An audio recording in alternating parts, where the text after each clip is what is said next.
ஏக இறைவனை ஏற்றுக்கொள்கிறவர்களும் அல்லது இந்து மதம் போன்ற மதங்களிலே கொள்கையை அனுபவிக்கிறவர்களும் இஸ்லாத்தை ஏற்றுக்கொள்கிறார்கள். அப்ப இஸ்லாத்தை ஏற்றுக்கொள்கிறவர்கள் இஸ்லாத்திலே சில உட்பிரிவுகள் இருப்பதாக அறிகிறோம். அவர்கள் கண்டிப்பாக ஏதேனும் ஒரு உட்பிரிவை ஏற்றுக்கொண்டுதான் ஆக வேண்டுமா, அல்லது அவர்கள் விரும்பியதை ஏற்றுக்கொள்ளலாமா, அல்லது எதுவுமே ஏற்றுக்கொள்ளாமல் இஸ்லாமியராக மட்டுமே வாழ்கிறார்? இஸ்லாத்துல சில உட்பிரிவுகள் இருக்கிறது. புதிதாக இஸ்லாத்தை ஏற்றுக்கொள்ளக்கூடியவர் ஏதாவது ஒரு பிரிவில் இருக்கணுமா, எந்த பிரிவிலும் இல்லாமல் இருக்கலாமா அப்படின்னு கேட்கிறாங்க. முதல் மேற்று என்னன்னு கேட்டா, இஸ்லாத்துல உட்பிரிவுலாம் கிடையாது. இஸ்லாம்ங்கிறது ஒரே ஒரு சமுதாயம் தான், ஒரே ஒரு இனம் தான், ஒரே ஒரு குழு தான், ஒரே ஒரு கூட்டம் தானே தவிர அதுக்குள்ள எந்த விதமான உட்பிரிவும் இஸ்லாத்தில் கிடையவே கிடையாது. ஆனால் முஸ்லிம்கள்ட்ட இஸ்லாத்தில் கிடையாது. குர்ஆன்ல இப்படி எங்களுக்கு சொல்லப்படவே இல்லை, நபிகள் நாயகம் அப்படி எங்களுக்கு சொல்லவே இல்லை. ஆனா முஸ்லிம்கள்ல சில பேரு அவர்கள் புரிந்து கொண்ட மார்க்கத்தை புரிந்து கொள்ற விதத்திலையும் அவர்கள் செய்கிற தொழில் முறையிலையும் சில பிரிவுகளாக அவர்களாக ஆகிக் கொண்டிருக்கிறார்கள். எப்படி ஆகியிருக்கிறாங்க? உதாரணமா கடல் வாணிகம் செய்யக்கூடியவர்கள் மரைக்காயர் என்று அந்த காலத்தில் சொல்லப்பட்டார்கள். மரைக்காயர் என்பது மரக்கலாயர், மரக்கலாயர் என்பதிலிருந்து திரிந்ததுதான் மரைக்காயர். மரக்கலம்னா என்ன? படகு, தோணி, கப்பல், மரக்கலம் சொல்றது. மரக்கலாயர் சொன்னா தோணி மூலமாக, கப்பல் மூலமாக, படகு மூலமாக வியாபாரம் செய்தவர்கள். அப்ப கடலோரத்தில் வாழ்ந்த முஸ்லிம்கள் அரபு நாட்டிலிருந்து சரக்குகளை கொண்டு வந்து நம்ம நாட்டில் இறக்கி இங்கிருந்து சரக்குகளை ஏற்றி கொண்டு அங்க கொண்டு வித்து வியாபாரம் நடத்தி வந்தார்கள். இவங்க கடல் வணிகர்கள் பேரு. இவங்க தான் மரைக்காயருங்கிறாங்க. இவங்க கொள்கையினால இந்த பேர் வரல. கடலோரத்தில் இருப்பார்களே ஆனால் பெரும்பாலும் அவர்கள் என்ன செய்வாங்க? மரைக்காயிருப்பாங்க. அவங்க கப்பல் தொழில் பண்ணதுனால இந்த பேரு. ஆனா இப்பவும் சொல்லிட்டு இருக்காங்க, அது அநியாயம். அவன் செஞ்சா அவன் சொன்னான், மரக்கலத்தில் தொழில் பண்ற காலத்துல மரக்கலாயர்னா, இப்ப மரக்கலத்தையே பார்க்க மாட்டேங்கிறான். இவன் அதை சாதி மாதிரி அறியாமையினால என்ன செஞ்சுட்டான்? இவன் ஆக்கி கொண்டான். அதுக்கு இஸ்லாத்துல சம்பந்தம் கிடையாது. அதே மாதிரி ராவுத்தர்பாங்க. ராவுத்தர்னா என்ன? குதிரைக்கு பயிற்சி அளிப்பவன். ராவுத்தன்கிற வார்த்தைக்கு அர்த்தம் என்னன்னா, குதிரைக்கு பயிற்சி அளிப்பவன். யானைக்கு பயிற்சி அளித்தால் மாவுத்தன் என்றும், குதிரைக்கு பயிற்சி அளித்தால் ராவுத்தன் என்றும் சொல்லப்படுவார்கள்.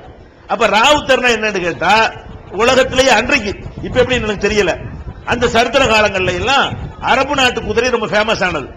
அந்த குதிரை தான் யுத்தத்தில் ரொம்ப பயன்படுத்துவாங்க.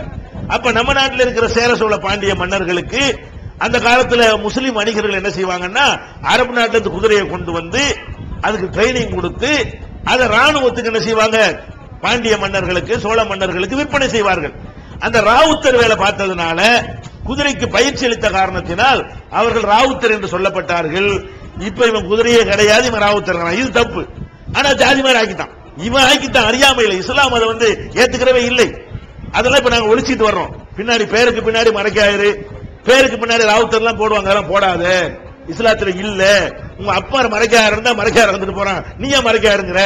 நீ என்ன கப்பலை வியாபாரமா பண்ற? நாங்க கேட்கிறோம். நிறைய மாற்றங்கள் வந்து கொண்டிருக்கிறது. அதே மாதிரி பட்டாணிகள்ங்கிறாங்க. பட்டாண்டா என்ன? பட்டான்னா வடக்க உள்ள ஒரு மாநிலம், ஒரு மாகாணம். அங்க ஒரு வகுப்பு கலவரம் வருது. அதுல முஸ்லிம்கள் வாழ முடியாம தமிழ்நாட்டுக்கு அகதிகளா வர்றாங்க. அங்கிருந்து வந்ததுனால அவர்களுக்கு உருது பேசுவாங்க. அவங்க உருது தாய்மொழியா உள்ளவங்க யாரே பட்டான்கிற பகுதியிலிருந்து வந்தவர்கள் பட்டாணியர்கள் அப்படின்னு சொல்லுவார். இப்படியாக சில காரண காரியங்களால் சில பேர் பிரிஞ்சிருக்கிறாங்க. அவ்வளவுதானே தவிர இதுல எதுலையும் நீங்கள் இருக்கணும்னு அவசியம் கிடையாது. அவங்களும் அதுல இருக்கணும்னு அவசியம் கிடையாது. எல்லாரும் முஸ்லிம்ங்கிற ஒரே பெல்ட்ல தான் இருக்க வேண்டும். அதான் இஸ்லாம் விரும்புகிறது. அறியாமையினால இது உண்டான பிரிவு.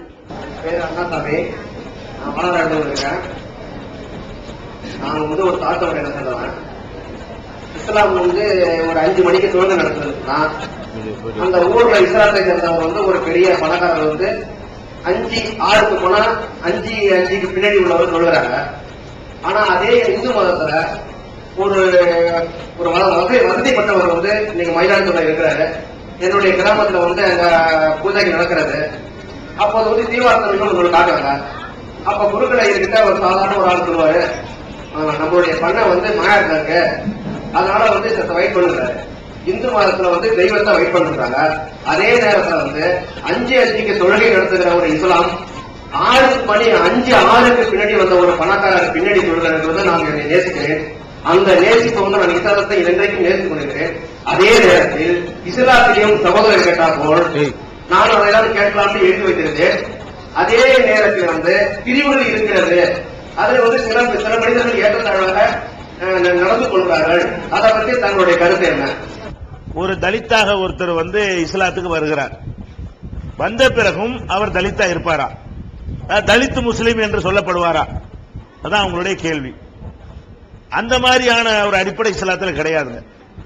இஸ்லாத்தை பொறுத்த வரைக்கும் அவர் எந்த இனத்திலிருந்து இஸ்லாத்திற்கு வந்தாலும் சரி, அந்த இனம் அவரை விட்டு போய்விடும், அந்த பெயர் அவரை விட்டு போய்விடும். அந்த அளவுக்கு இஸ்லாத்துல வந்து நாங்க வந்து அதை சுத்தமா வெறுத்துருவோம். இன்னைக்கு எல்லாரும் நாங்க இஸ்லாத்துக்கு வந்தவங்க, அவங்களுக்கு சொல்லியிருக்கிறேன், இங்க இருக்கிற எல்லா முஸ்லீமுமே ஏதோ ஒரு சாதியிலிருந்து தான் வந்திருக்கிறோம். நாங்க எதுல இருந்து வந்தோம்னு எங்களுக்கே தெரியாது. இப்ப நான் எங்க அப்பா பாட்டன் வந்திருக்காங்கல்ல, எங்க அப்பா பாட்டன்மார்கள் இஸ்லாத்தை ஏற்றுக்கொண்டு வந்தார்கள். அவங்க அதுக்கு முன்னாடி என்ன சாதியா இருந்தாங்க எனக்கு தெரியாது, எந்த முஸ்லீமுக்கும் தெரியாது. யாருக்கு தெரியும்? நேத்து இஸ்லாத்துக்கு வர்றாரு அவருக்கு மட்டும் தெரியும். புதுசா இன்னைக்கு இஸ்லாத்துக்கு வந்தார்ல, நம்ம இந்த சாதியிலிருந்து வந்திருக்கிறோம் அவருக்கு தெரியும். அவர் பிள்ளைக்கு கூட சொல்ல மாட்டார், அவர் பேருன்னு கூட தெரியாது. அப்ப அது இஸ்லாத்துக்கு வந்து அது ஒண்ணுதான் தெரியுமே தவிர, ஒரு தலைமுறை கடந்து விட்டால் அவர் எங்கிருந்து வந்தார் என்பது கூட தெரியாத அளவுக்கு இஸ்லாத்துல வந்தவன ஒரு மேஜிக் நடக்குதா, அது மந்திரமான எங்களுக்கு தெரியாது. ஆனால் நிஜமாக சொல்லுகிறோம், எந்த ஒரு முஸ்லிமுக்கும் அவர்கள் எந்த சாதியிலிருந்து வந்தார்கள் என்று தெரியவே தெரியாது. அந்த அளவுக்கு இஸ்லாம் வந்து எங்கள்கிட்ட அந்த சாதி வேறுபாட்டை நீக்கி விடுகிறது. ஆனா இப்ப வந்து ஒரு பிரச்சனை ஏற்பட்டிருக்கு. என்ன பிரச்சனை கேட்டா, ரங்கநாத் மிஸ்ராட்டு ஒரு கமிஷன் போட்டாங்க. முஸ்லிம்களுக்கு கிறிஸ்தவர்களுக்கு அவங்களுக்கு எல்லாம் வந்து ரொம்ப பின்தங்கி இருக்கிறாங்க, அவங்களுக்கு ஏதாவது செய்யணும் அப்படிங்கறதுக்காக ஒரு கமிஷன் போட்டாங்க. அந்த ஆள் விசாரிச்சு ரிப்போர்ட் கொடுக்கும் போது தலித்து முஸ்லிம்களுக்கு என்ன செய்யணும், இடஒதுக்கீடு கொடுக்கணும்னு சொல்லிவிட்டார். தலித்து கிறிஸ்தவர்களுக்கும் தலித்து முஸ்லிம்களுக்கு இடஒதுக்கீடு கொடுக்கணும்னு கேட்டார். இது ஒரு 4 நாளா பேப்பர்ல இதே பேப்பர் செய்தி வந்துகிட்டே இருக்கு. கேள்விக்கு அதான் காரணம் நினைக்கிறேன். 4 நாளா பேப்பர் வருது, தலித்து முஸ்லிமுக்கு இடஒதுக்கீடு. அப்படின்னா என்ன அர்த்தம்? முஸ்லிம் ஆனவனே ஒரு தலித்தா இருக்கிறார் அர்த்தம். அது அர்த்தம் தலித்து முஸ்லிமுக்கு. ஆனால் இஸ்லாத்தை பொறுத்த வரைக்கும் இது கிடையவே கிடையாது. நடைமுறையில் எங்கேயும் கிடையாது. எந்த ஒரு ஊர்லையும் இஸ்லாத்துக்கு தலித்து ஒருத்தர் வந்தால் அவரை தலித்து முஸ்லிம் என்று நாங்க சொல்வதே கிடையாது.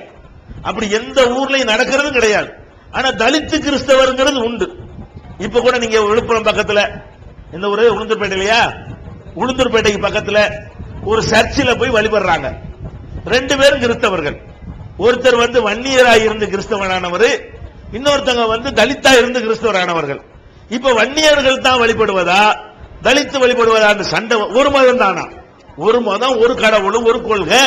ஆனால் அவர்கள் தலித்து வன்னியர்கள், இவங்க தலித்து கிறிஸ்தவர்கள். அப்ப அவங்க அடிச்சு கொண்டு பெரிய கலவரம் நடந்து அந்த பேராயருக்கு எதிராக இவங்க தீர்மானம் போட்டு இவங்களுக்கு எதிராக அவங்க போட்டு கடைசியில வந்து ஊரடங்கு உத்தரவு போட்டு போலீஸ் இறங்கி துப்பாக்கி சூடு நடத்தி 2 பேரும் இறந்து போய் இன்னைக்கு அந்த ஆலயம் பூட்டப்பட்டு கிடக்கிற செய்தி எல்லாம் பேப்பர்ல பாக்குறோம். அப்ப ஏன் இப்படி வருது? அந்த மதத்தில் இருந்தாலும் கூட தலித்தா இருப்பவர் தலித்தாகத்தான் கிறிஸ்தவராக இருக்க முடியும், தலித்தாகத்தான் அவர் வன்னியராக இருக்க முடியும், வன்னியராகத்தான் அவர் கிறிஸ்தவராக இருக்க முடியும் இருக்கிறது. எங்க மார்க் இஸ்லாத்துல வந்து யாரு இஸ்லாத்துக்கு வருகிறாரோ அவரை எந்த பள்ளி வாசலுக்கு விரும்புறாரு நான் கூட்டிட்டு போய் நாங்க ரெடி. அவரு எந்த பள்ளியை சொல்றாரு சொல்லட்டும், மக்கா உள்பட, மக்காவில் இருக்கிற புனித பள்ளி வாசல் உள்பட அவர் எந்த பள்ளியில போய் முதல் வரிசையில் இருந்து தொலை விரும்புறார் நான் கூட்டிட்டு போறேன். யாரும் தடுப்பாங்களாங்கிறீங்களா? வரவேற்பார்கள். அப்ப இங்க எங்க தலித்து கிறிஸ்தவர் இருக்குது, தலித்து முஸ்லீம் எங்க இருக்குது? அதெல்லாம் வேணாம், ஒழிக்கணும் நாங்க சொல்றோம். அதனால இடஒதுக்கீடு கிடைச்சாலும் சரி வேணாம். இடஒதுக்கீட்டுக்காக வேண்டி இந்த முத்திரை நீ சுமக்கணும்னு சொன்னா அதை விட சுயமரியாதை முக்கியம். எனக்கு இடஒதுக்கீடு இல்லாட்டாலும் பரவாயில்லை, காலங்காலமா என் மீது தீட்ட